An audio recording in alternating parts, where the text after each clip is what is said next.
birthday ko na nga mamaya pero malungkot ako. Wala kasi akong gana kaya hindi na ako naghanda. Pero nagulat ako sa mga kaibigan ko dahil sinurprise ako. Natouch naman ako sa salad ng kaibigan ko. Hindi lang tumigas mare kaya mukhang bilo-bilo.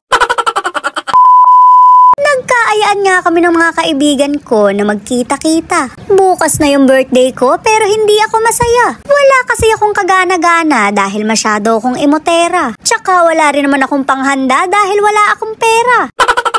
Kanya-kanya nga kami ng dala pero ganda lang ang maiaambag ko. Kaso mare, wala pala ako nun kaya umorder na lang ako. Wings na lang yung binili ko dahil hindi naman ako masarap magluto. Medyo nahirapan lang sila dahil puro kaliwang pakpak yung nirequest ko. Mas masarap kasi yun mare pero mas masarap pa rin ako. Pagkarating ko nga nakaset up na lahat. Tangay-tangay na nila yung mga dala nila. Salad nga yung sa kaibigan ko pero naputulan sila ng Meralco. Hindi na tuloy tumigas kaya mukhang bilo-bilo. Masarap naman siyang gumawa ng salad, hindi lang marunong magpatigas. Turuan mo nga to mare, ipakita mo kung sino ka. Nagluto naman yung isang kaibigan ko ng kalahi ko. Nagpirito rin sila ng paborito kong liempo. Nakita mo naman may pizza pie pa. Mabuti na lang talaga at hindi ako naghapunan. Dito ko na lang iraraos yung gutom ko.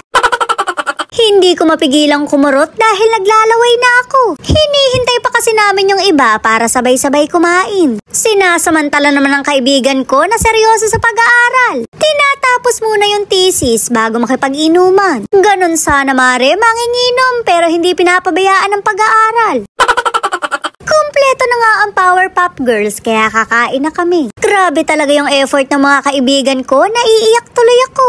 Lalo na dito sa nilutong hipon dahil binalatan na. Tamang-tama talaga sa mga tamad na kasama niya. Medyo mabilis nga lang naubos dahil lunok na lang ng lunok. Pagkatapos nga naming kumain, naglabas na ng bula. Shoot, mare, wala talaga akong idea. Hindi ko to inaasahan dahil kainan lang ang nasa isip ko. Abay pas ako dyan, strict ang parents ko. Meron nga ding videoke pero nakakahiyang kumanta. May pa-stand pa kasi mare, parang walang karapatan yung boses ko. Bahala na sila dyan, kaya na nila yan. Panira ka sa TV. Panira ka na happy birthday to you.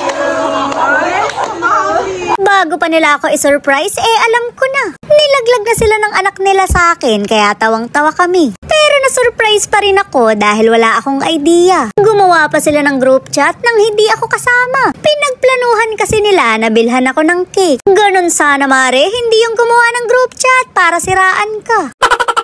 Hindi na rin ako nagtataka kung bakit kami magkakasundo. Walang nangyayaring gulangan, pantay-pantay lang. Ultimo sentimos ng ambagan nakalista.